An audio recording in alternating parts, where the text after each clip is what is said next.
شو يعني سوريا؟ يعني ما بصير تطلع على محافظة حمص وما توقف بالنبك وتاخد هريسة نبكية هيك بالفستق والسمن. بسم الله. وبدأ مشوارنا بأكبر محافظة بسوريا، محافظة حمص. رحنا على مكان اسمه الزنابيل وبالتحديد السنديانة.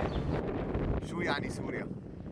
سوريا يعني الطبيعة، سوريا يعني الجمال، سوريا يعني الحقيقة. ما شاء الله.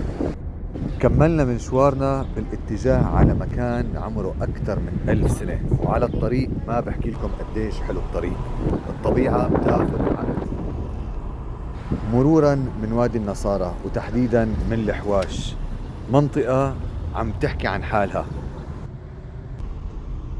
ونحن بالسيارة عم بقول لهم للأولاد شايفين هداك المكان البعيد يلي على راس الجبل؟ نحن رايحين على مكان كتير قديم، وكل ما كنا عم نقرب كانوا عم بيفهموا شو يعني سوريا. وصلنا على واحدة من القلاع المشهورة جدا بسوريا، وطبعا مالها قديمة شوي، قديمة كتير كتير. كل مكان وكل زاوية بهالقلعة عم تحكي قصة. كل ما فتوا على مكان وتخيلتوا كيف الجنود كانوا عايشين وعم بيقاتلوا، تفهموا شو يعني هي سوريا. تاريخ وحضارة لا يستهان به أبدا.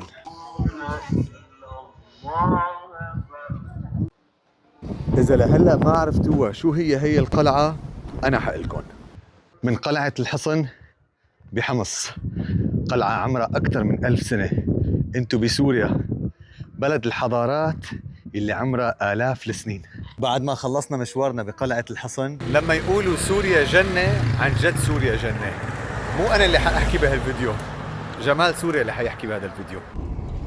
الطبيعة بسوريا وخصوصا بهذا الوقت اللي هو بعد وقت الربيع وقبل الصيف بشوي، مناظر لا توصف. سبحان رب العالمين على هالخلقة الحلوة. بلادنا جنة. رحنا بالاتجاه لمشتى الحلو. بتعرفوا اللي شايف مشتى الحلو بيعرف سحر مشتى الحلو. بعد ما خلصنا من مشتى الحلو نزلنا على الكفرون وتغدينا تحت بهي المناظر الطبيعية اللي بتاخد العقل. وهيك خلصت أول فيديو من شو يعني سوريا، واستنوني بفيديو جديد.